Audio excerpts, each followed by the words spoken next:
I think everyone probably does it when you just feeling good on the trail and you're having so much fun. You just want to put your arms out like you're an airplane, like a little kid. And I realized that that should probably be the basis of like my why of why I run. And if I can keep that as my number one priority, everything else seems to fall into place. So my motto is airplane arms or you're doing it wrong. Where if it's like not so much fun that you're doing airplane arms, you're not doing it right because it at the end of the day should be something fun that you're doing. For Grayson Murphy, having fun is her number one priority. But it's not stopped her becoming one, if not the greatest mountain runner of all time. I'm Craig Lewis, and this is the Running Tales podcast, where we tell the extraordinary stories of everyday runners. But there's nothing everyday about this week's guest, Grayson Murphy. The 2 times world mountain running champion took first place in the 2019 race in what was her debut at the event. It was all part of a steep curve towards success for Grayson, who didn't even take up running as a sport until she went to university. The former football, or as she'd say, soccer, player took to the track in style, becoming a 5 times All-American and setting records in the steeplechase, 5,000 and 10,000 metre events while at the University of Utah, all despite not having run more than 3 miles at one time before turning up at practice. However, after she turned professional in the track, Grayson made a sudden and surprising switch to mountain and trail running. Victory at the US Championships, which she's now won 3 times, and then the Worlds followed. A love of running in all its forms saw her return to the track in 2021, and at that year's Olympic trials she finished 6th in the 3,000 metre steeplechase, narrowly missing out on a place at the Games. Then it was back to the mountains to grab her second World Championship win at the 2023 event in Austria, where she captured victory in the up and downhill race. I started off my chat with Grayson about her incredible career by asking her when she first started running seriously. I didn't start running until my second year of university in the US. So yeah, there wasn't a lot of running in the prior years, but there was a lot of soccer. So there was definitely running, just not in like the traditional sense. Did you get the idea when you were at school playing a lot of soccer that I am a good runner, but that's part of a different sport rather than running? Yeah, I guess we always did the PE mile and they would make all the kids run a mile. And I always won that with my twin sister. So we knew that we were good at running, but I think both of us were like, it's not fun. Why would we go do this sport if we can do another sport? So we just really didn't have a interest, even knowing that we were good in it. And soccer was the sport that you loved at that point. Yeah, I liked running for a ball. I liked having a reason to run. As you said, you got into running when you went off to university, but I don't think that wasn't a straightforward thing either, was it? You sort of went, I think, to one place to do football. So I can't call Yeah, yeah, I know. it to do football, and then sort of thought, hold on, this isn't working out for me, and maybe actually this running thing will work out. How did that change happen?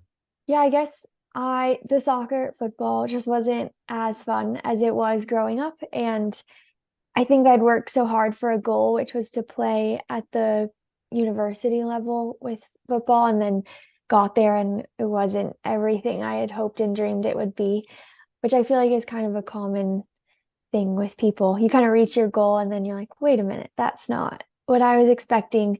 So I transferred schools. I picked the new school for academic reasons. They had a good engineering program. And then when I got there, I just asked the coaches on the track team if I could maybe try out or something. I knew I wanted to be in that athletic environment, but I didn't have any other sports that I could kind of like walk on to other than running. So that was like my last ditch attempt to still be involved in sports in some way. At that point, when we're talking track team, what kind of distances were you doing? And was it something that instantly you thought, hey, actually, I am quite good at this? Yeah, I guess so. The school here starts in the fall, so I got there in August and they were like, well, we do cross country too. So you'll do cross country first in the fall and then hit track in the spring. So I started with cross country, and I think until I had raced the cross country stuff, they had thought maybe you're like an 800-meter runner or more middle distance. But then after cross country, I did really well. And they were like, oh, I think you're more of a distance runner, actually. So then in the spring, I started with steeplechase, 5K, 1500 kind of stuff. And did you enjoy it then? Because you sort of said when you were at college, oh, I didn't really enjoy the running. Presumably at that point, you sort of thought, hey, you know what, I quite like this thing. Yeah, I did. I think my teammates were really fun. So they made the sport for me. If I hadn't had great teammates like that, I don't know that I would have enjoyed it as much, but it was fun to just learn something new too in a new sport. There were so many things I didn't know about it. All the gear, I had no idea. So I think I was just in it for it being new, and it was hard, but it still is hard. So that hasn't gotten any better, but I think I just like the newness of it. Yeah, I've heard you talk about this with on other podcasts or things before about just how new it was, and there was colleagues who'd perhaps been doing it all throughout their Yeah, school years, their college years, who are like, well, what is Grayson doing here? This is crazy. She kind of doesn't even know how to start a race properly, and you did have to ask some I pretty sort did. of basic questions, I think. Yeah, I have to give them credit for being patient with me and even letting me on the team, and I don't blame them at all for being a little bit annoyed that I was let on the team because it was a Division 1 program in the NCAA, which typically means you're better in coming out of high school and there's scholarships and stuff. I wasn't on a scholarship because I had no experience, but it worked out that they just needed another woman so they could have another guy on the team for Title IX reasons. So I was like their Title IX person, and then it worked out. Do you ever think with just getting in on something that's almost a technicality like that, and we'll go on to what you've achieved and what you're doing now, but do you sort of think, you know, maybe if I'd have enjoyed soccer a little bit more at the first university you went to, maybe if they hadn't have needed this guy to join the team, you would never have got into running and never have found out this sort of talent that you have. Yeah, I think that a lot. And I also think, what if I had started running sooner? But I think both paths don't lead to the same place. So I'm glad I'm on whatever weird path I'm on, and I'll stay on that one. Well, as we'll find out in a little bit, for people who don't know, it's worked out pretty well for you. But Yeah. when you started running at university, were you instantly the fastest there, even though you'd not done it before, or did it take a little bit of time to catch up what you hadn't done in school? I think foot speed, I was pretty near the top of the group, just like short intervals, but you could tell that I didn't have a great base. So like 8 miles for me was quite a lot. I had not run more than three at one time before showing up at practice. So they definitely had like the bigger aerobic engine. So that was something I had to work on catching up with. But I think soccer gives you quite a bit of good running training secretly. It's hidden in all of the running you do. So I think that actually worked out in my favor this time. As you moved on through your journey at university, obviously, I guess you kind of fairly quickly got to the point where you were top of the class and winning a few races. And I think you obviously got these, I think, 5 All-American honors. Can you Mhm. explain to we're quite largely a Oh, British yeah. audience, and I think people kind of know what All-American is. We normally hear it in relation to something like American football or something, but obviously it's Oh, much more than that, isn't it? yeah. Yeah. So it's kind of the top level honor you can achieve in any NCAA sport. So with cross country, it's quite a lot. It's like the top 40 people, but there are, I think in the nationals for D1, there's 350 people in that race. So it's the top 40 get All-American. And then with track, it's a bit harder. So indoor track, it's the top 8 at indoor nationals. And just getting to indoor nationals is a little bit harder than outdoor because the season is so short. And then outdoor, it's top 8 as well, but there are a couple more rounds. So typically people think indoor nationals is the hardest national championship to make. But yeah, basically it's like the top 8 ish of every national championship. So it's cool to you can rack them up quickly if you are good because runners have 3 chances a year and other sports only have one. So you do have runners sometimes that are getting like 20 plus All-Americans if they're competing in multiple events. I'm thinking by the time you're getting these in a reasonably short period of time from sort of taking up running a bit more seriously, you've instantly achieved quite a lot. You must be starting to feel, hey, I am pretty good at this. What were your thoughts about running at that stage? Because you're obviously doing a degree at the same time. Are you thinking I'm going to do this professionally? I can do this professionally, or is it still a bit of fun? So after my second year at Santa Clara, which was where I started running, I knew that I was getting quite good. I qualified for nationals in 2 events in my second season. So I thought I I want to see how good I can be at this because it seems like I have a knack for it and I'm enjoying it. So I transferred to Utah for my final 2 years of eligibility, just for it was a bigger program and I could get a scholarship there. And that was really helpful because school is very expensive here. I kind of went for that, but I went into Utah telling the coach up front, I think I want to run professionally when I'm done with you in 2 years. And he was like, didn't bat an eye. He was like, yep, we can do that. I can get you there. So I, and I didn't know running professionally was a profession until probably my second year running. So it was pretty quick, the going from just starting to realizing it's a profession to deciding that's what I want to do. But I don't know, I was having a lot of fun. So I thought I don't want it to be over in just 4 years. I would like to keep pushing. I just got started. It's really interesting you're talking at the moment about how much fun and how much you're enjoying the running, because I know, and perhaps we'll touch on this later, that when it came to kind of some of the track stuff, that later on that didn't become so much fun for you. But at this point, what was it that was just so much fun? Was it those colleagues really encouraging you, something new, getting the endorphins going? Yeah, I think all of the above. It's pretty addicting too to have a steep learning curve where every time you're stepping on the line, you're PRing or learning something new. I thought that was pretty fun and it just kind of was exponentially getting better and better and better. So that was admittedly pretty fun too. But I think I've been really lucky to have coaches and teammates that have just made it what it is for me. And I don't know that my trajectory would have been the same without them. And was the steeplechase something that you gravitated towards, or that you were pushed towards? Because it's not, I don't know, in the great pantheon of running, people think about, I don't know, 100, 200, 400, Yeah. 800, and not so much steeplechase, maybe.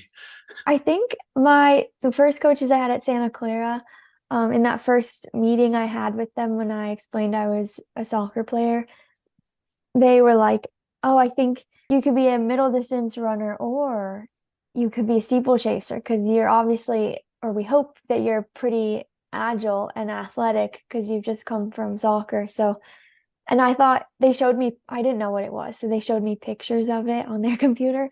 And I was like, well, that seems pretty fun. It's like a little obstacle course race. Like, why not? I'll try that. And then I did it for the first time that first spring and it was fun. So I just kept kind of doing it. It wasn't something I even knew existed until they brought it up.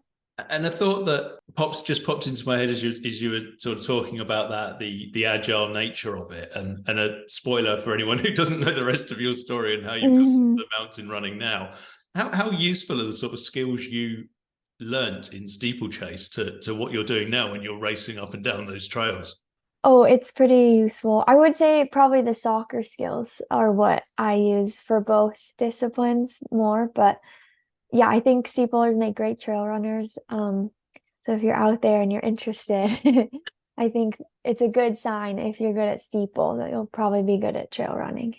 We're going to have loads of trail runners going out Yeah. doing steeplechase Yeah, again. I go the other way. As you moved on at university, you've got this goal of being professional. What was the next step then when you left? Was there an obvious progression into being this professional runner that you were now hoping to be? Not super like obvious in some ways, I guess I had coaches, professional coaches reaching out and agents my senior year. So there were options on the table and I picked the one that seemed like the best on paper because this is only my fourth year running. And so I really didn't have an idea of a lot of things of even what I was good at yet, what training I enjoyed or didn't enjoy. And my coach knew that too. So we both, my college coach, so we both conferred and decided, well, we'll pick the best one on paper then and just see how it goes. And if anything, it's a learning experience. Because I like to think of it kind of as that was kind of me as like a senior in high school, if you were to compare it to the age of when people generally start running, which is pretty young to be making a decision about a professional contract. So we just had to go in with that mindset that you're still in the learning phase. So if this isn't exactly right, then that's okay too.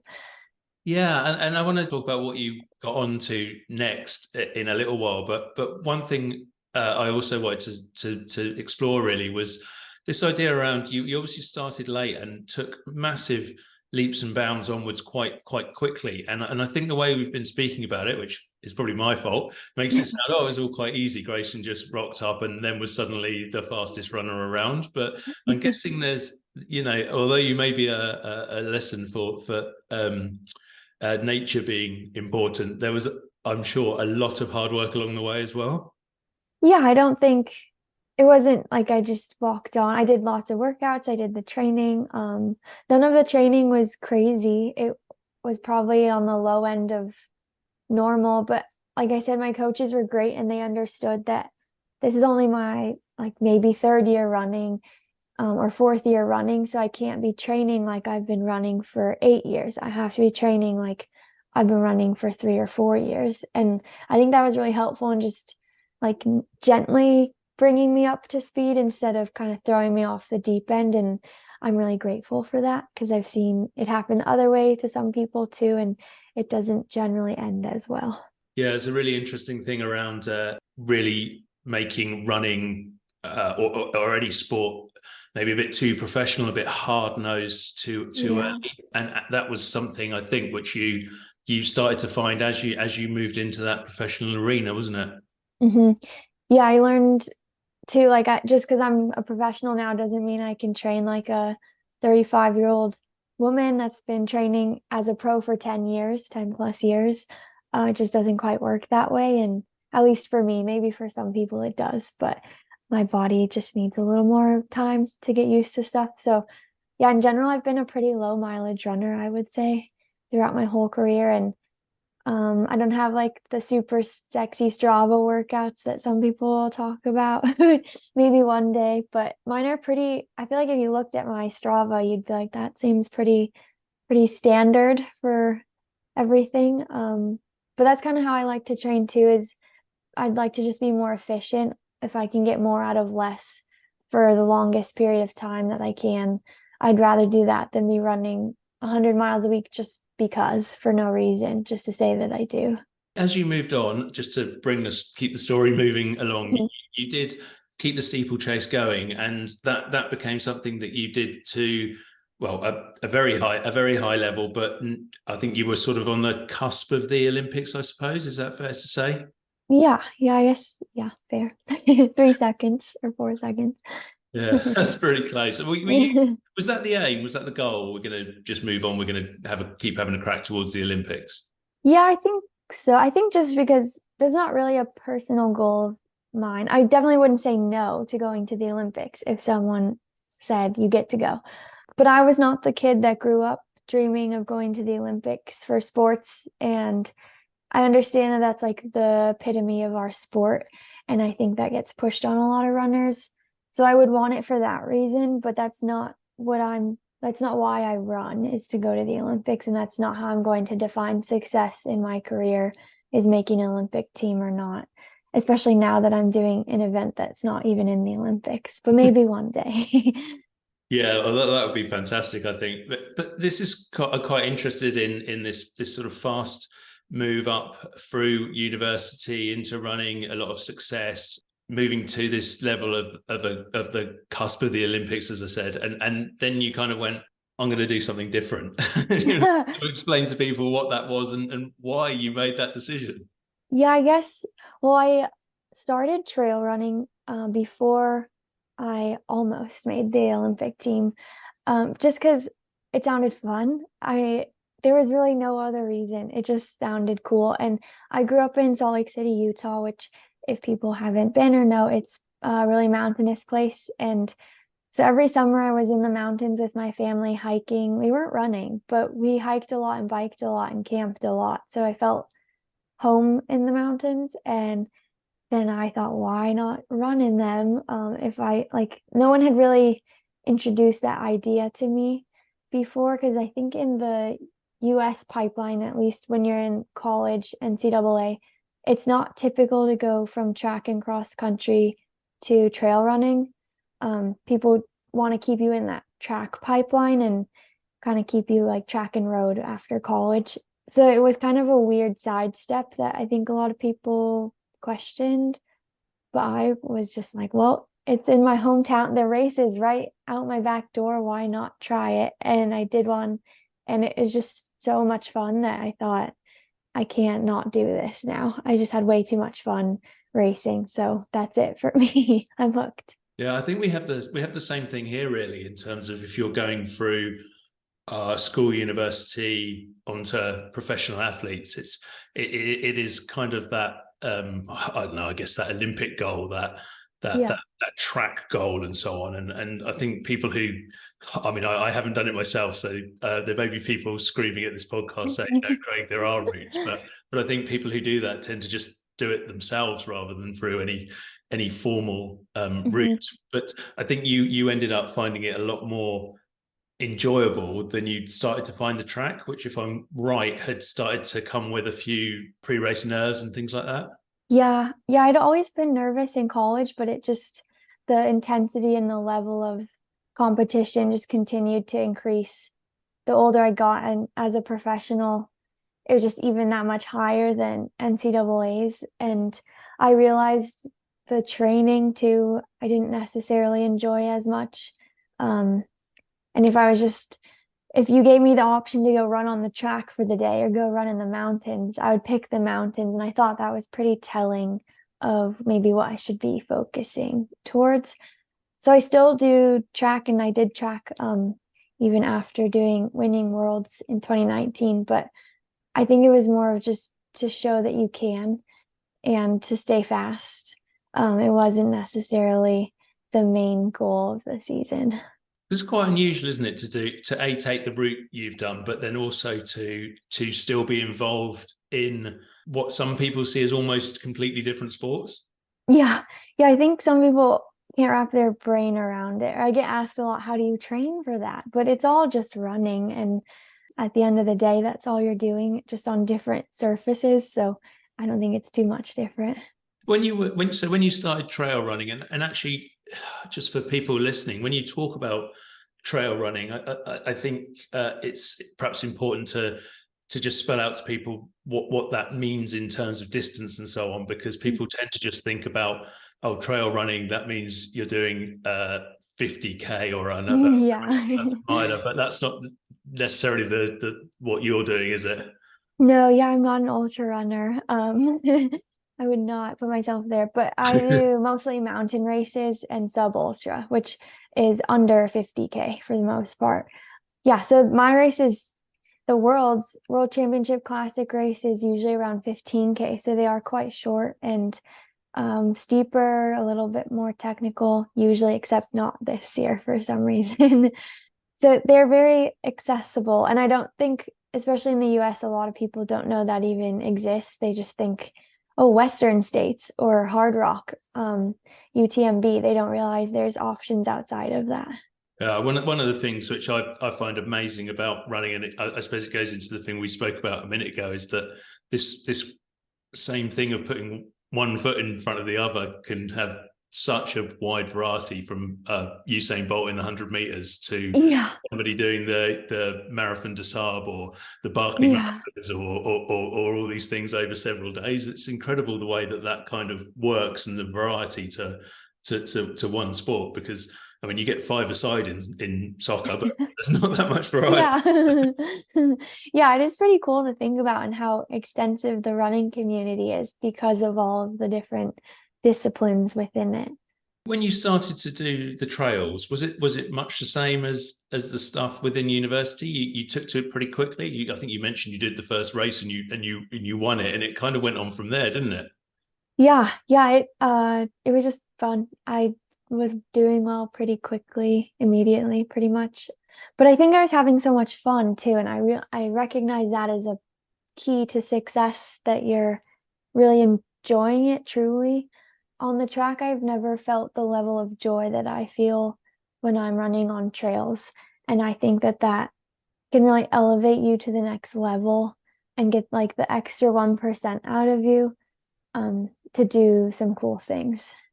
And I am gonna, because you're being modest, I'm gonna make you tell people what you've won in this mountain running world, because it's pretty extensive and it's pretty impressive.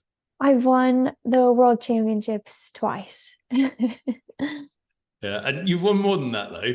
I have, yeah, I've won a lot of races. Because I've heard you described, so I'm going to embarrass you now, but I've heard you Okay. described on at least one podcast and in other things as sort of possibly the best, if not the best, completely at the very least the best female mountain runner ever. Does that sort of, what do you feel when you get that kind of description? Can you quite believe it? I think it's really nice of them to send me that. Sometimes I'm not sure that most of the time I don't know that I believe that, or I think surely someone else has been better than this. Because I'm just out here having fun. Like surely someone else has done something better. You were very modest about it. That's cool. That's cool. When you first went to the World Championships, did you think I've got a good chance of winning this, or was it still just a natural part of that journey and let's see how we go? Oh my gosh, yeah, I had no idea. I had won US nationals to qualify, but I had no idea. I'd never raced any international trail runners, so I thought, oh, I don't know. Maybe we're just not that good in the US. And I won, and then now we have to go race these Europeans who are supposed to be really good at downhills. Yeah, I had no idea. So I just went out at the front and started running, and then no one ever caught me. And I thought that was really strange. Coming in the finish, I thought did I take a wrong turn? Like, what's going on? There's like nobody challenging me the whole race. And I thought that was weird. That never happened before. So you led that race the whole way through. That must be. I mean, I've never led a race the whole way through. If I competed in an under fives race now, I still wouldn't do it the whole way through. But No. how did that feel? That must have been quite disorientating. Yeah, it was. It was really surreal. And I don't know that in the moment it didn't really register like what had happened because it seemed so strange, the way that it had all worked out. It was like a dream almost. And not even like a good dream. It was kind of like a confusing dream where you don't really know what had happened. And I think it took me like a year or two to kind of come around to the idea that it was like real and had happened not for a fluke, and it wasn't like just a one-off, like it had happened for a reason. Yeah, I was going to ask, how did you feel when you crossed that line in first place, and also how did other competitors and other people around the sport feel? Because you were obviously quite new to this still. Yeah. I I was very confused. I think some of the US staff, some of the coaches had thought that I could win.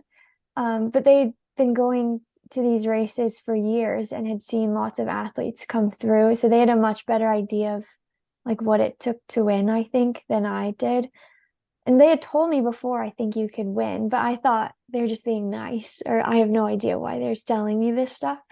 But I think a lot of the other countries were also confused, like, who is this person? And there are some people online too that I unfortunately saw their comments, and they also were like, well, like the Africans weren't there. The Uganda and Kenya didn't get their visas approved that year to go to Argentina, so they weren't at the race. And I had some people saying like, well, she wouldn't have done well if like real people had been there, basically. And that was kind of hurtful too, and just added to my confusion as well, because I was already confused with the result, and then people were saying this, and I was so new to the space. I had no idea if the things they were saying had any weight to it or not. It sounds like even in that moment of victory, partly because you were so new to it, but also partly because of these awful sounding people online, that there was a little bit of imposter syndrome in there as well. Oh, 100%. Yeah. Yeah, and I think I've carried that with me probably until this world championship. And I remember thinking this year running down with the flag, no one can say anything this year to you, and you've earned this one. And it felt like I'd won, finally, like realized that I'd won two races in that one race. Like I'd waited 4 years to kind of come full circle about the other one and give that victory to myself finally. You've kind of just answered the next question I was going to ask, which was how did it feel to shut all those people up by doing it again? It felt really good. And I made sure too to be like, you enjoy this moment because last time you were so confused about what happened. I don't know that I like fully enjoyed the moment. So this time I just wanted to soak it all in. So I guess it was a good learning experience because it made this time better. And you've spoken a few times about how much you enjoy getting out on the trails and running on the mountains. And one way that that shows in your running is through this aeroplane thing that you do. Tell people Yeah. about that. Yeah, I just it's so fun, and I think everyone probably does it when you just feeling good on the trail and you're having so much fun. You just want to put your arms out like you're an airplane, like a little kid. And I realized that that should probably be the basis of like my why of why I run. And if I can keep that as my number one priority, everything else seems to fall into place. So my motto is airplane arms or you're doing it wrong.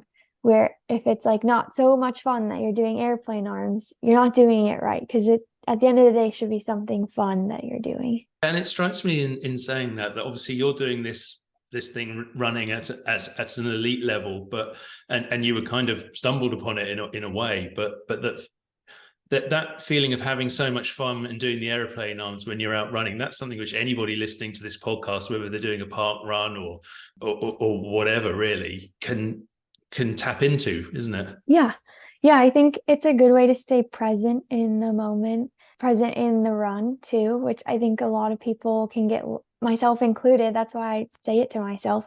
You can get lost in the pace or that you're not feeling good that day or you're stressed about work or you have a race coming up, whatever it is. But if you can just remember at least once to do airplane arms and give yourself that like moment of joy, then the run will probably be better for it and your life will probably be better.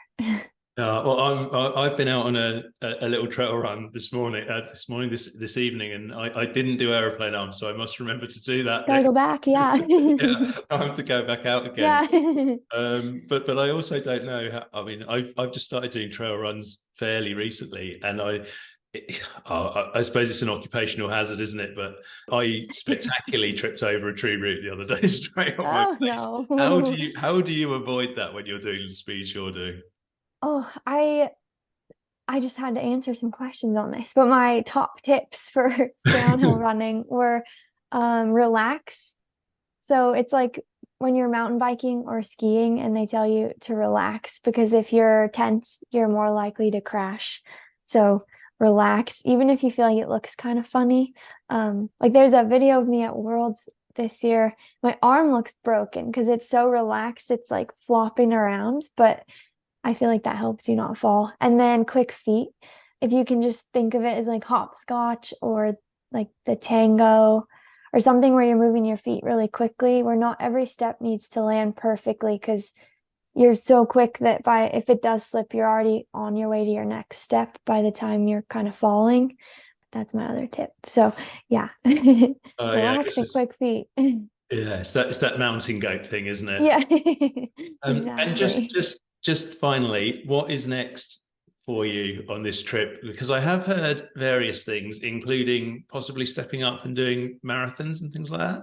Yeah, I'm really excited. I'll do the US marathon trials in February next year, for the Olympics. And then I have some big goals on the road too with the marathon and half marathon. So I won't get rid of that stuff. But this year, the remainder will be Golden Trail Series races. So still trail for the rest of 2023. And keep enjoying it. Yep, airplane arms. Fantastic. Grayson, thank you so much for joining us today on Running Tales. I really appreciate it. Thank you so much for having me. Thanks again to Grayson Murphy for joining us on the Running Tales podcast. If you enjoyed our conversation as much as I did, then please take some time to give us a review or a rating wherever you listen to Running Tales. Those positive reviews means the podcast gets seen by a wider audience. So the more we get, then the more people get to listen to the inspiring stories of guests like Grayson. Also, if you want to see and hear more of our content, please be sure to follow us on Twitter and Instagram at Running Tales Pod, on Facebook, where our page is called Running Tales, or check out our YouTube channel at Running Tales Pod, which now features full episodes of each podcast. You can subscribe to our newsletter as well by visiting runningtales.substack.com. That's runningtales.substack.com, where you can find written versions of our podcast as well as articles on a wide variety of subjects from the world of running and regular updates. Thanks as ever for all of your support, and I'll see you next week for another Running Tales podcast.